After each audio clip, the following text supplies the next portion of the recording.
ఆంధ్రప్రదేశ్ అభివృద్ధిలో చంద్రబాబు నాయుడు, వైఎస్ రాజశేఖర రెడ్డి ఇద్దరి పాత్రలు ముఖ్యమైనవే. కానీ వారి విధానాలు, ప్రాధాన్యతల్లో చాలా తేడా ఉంది. చంద్రబాబు నాయుడు సమాచార సాంకేతిక, ఐటీ మరియు మౌలిక వసతులపై దృష్టి పెట్టగా, వైఎస్ఆర్ సంక్షేమం, వ్యవసాయంపై దృష్టి సారించారు. చంద్రబాబు నాయుడు ముఖ్యమంత్రిగా 1995 నుంచి 2004 వరకు, 2014 నుంచి 2019 వరకు, 2024 నుంచి ప్రస్తుతం ఉన్నారు. ఉమ్మడి ఆంధ్రప్రదేశ్ ముఖ్యమంత్రిగా హైదరాబాద్ను గ్లోబల్ ఐటీ హబ్గా మార్చడంలో చంద్రబాబు ముఖ్య పాత్ర పోషించారు. చంద్రబాబు నాయుడును ఆంధ్రప్రదేశ్ సీఈఓ అని పిలిచేవారు. కార్పొరేట్ శైలిలో పాలన చేస్తూ ఐటీ రంగాన్ని తీవ్రంగా ప్రోత్సహించారు.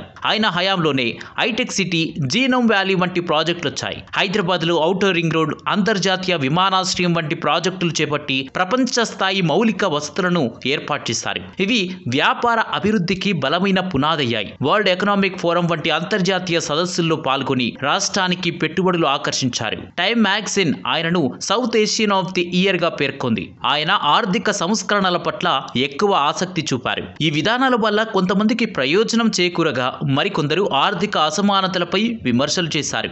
అయితే విమర్శకుల ప్రకారం ఆయన నగరాభివృద్ధిపై ఎక్కువ దృష్టి పెట్టడం వల్ల గ్రామీణ వ్యవసాయ రంగాలు నిర్లక్ష్యం పాలయ్యాయని అంటున్నారు. రాష్ట్ర విభజన తర్వాత హైదరాబాద్ తెలంగాణకు వెళ్లడంతో చంద్రబాబు నాయుడు కొత్త ఆంధ్రప్రదేశ్కు అమరావతిని రాజధానిగా ప్రణాళిక చేశారు. ప్రపంచ స్థాయి స్మార్ట్ గ్రీన్ క్యాపిటల్ గా తీర్చిదిద్దాలని అనుకున్నారు. కానీ ఆ తర్వాత వచ్చిన వైఎస్ఆర్సీపీ ప్రభుత్వం అమరావతిని తిరస్కరించి 3 రాజధానుల మోడల్ను ప్రవేశపెట్టింది. అభివృద్ధి వికేంద్రీకరణ కోసమని ప్రకటించింది. అయితే ప్రస్తుతం చంద్రబాబు ప్రభుత్వం మళ్లీ అమరావతినే ఏకైక రాజధానిగా ప్రకటించింది. అదే సమయంలో రాయలసీమ, ఉత్తరాంధ్ర ప్రాంతాల అభివృద్ధిపై కూడా దృష్టి పెట్టడం ప్రారంభించింది. ప్రస్తుతం చంద్రబాబు రాష్ట్రానికి ఆర్టిఫిషియల్ ఇంటెలిజెన్స్ స్టేటస్ ను తీసుకొచ్చేందుకు ప్రయత్నిస్తున్నారు.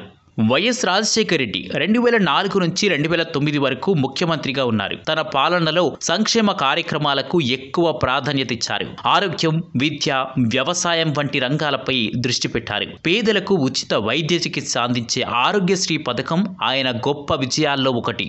ఈ పథకాన్ని అనేక రాష్ట్రాలు ఆదర్శంగా తీసుకున్నాయి. వ్యవసాయానికి నీరు అందించేందుకు జలయజ్ఞం కింద అనేక సాగునీటి ప్రాజెక్టులను చేపట్టారు.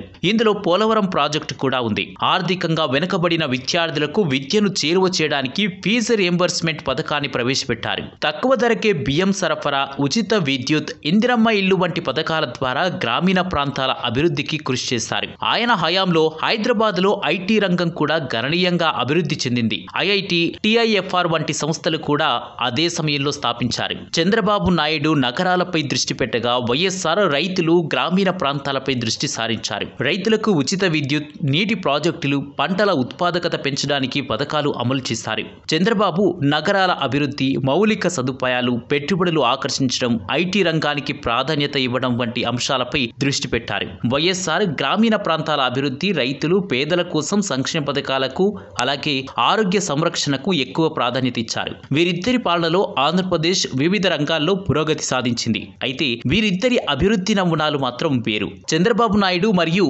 వైఎస్ఆర్ ఇద్దరి పాలనలో అభివృద్ధి దిశలు విభిన్నంగా ఉన్న రెండింటికి ప్రత్యేకమైన గుర్తింపు ఉంది. తెలుగు రాష్ట్రాల అభివృద్ధిలో ఎవరి పాత్ర ఎక్కువ ఉంది అని మీరు అనుకుంటున్నారో కామెంట్ చేయండి.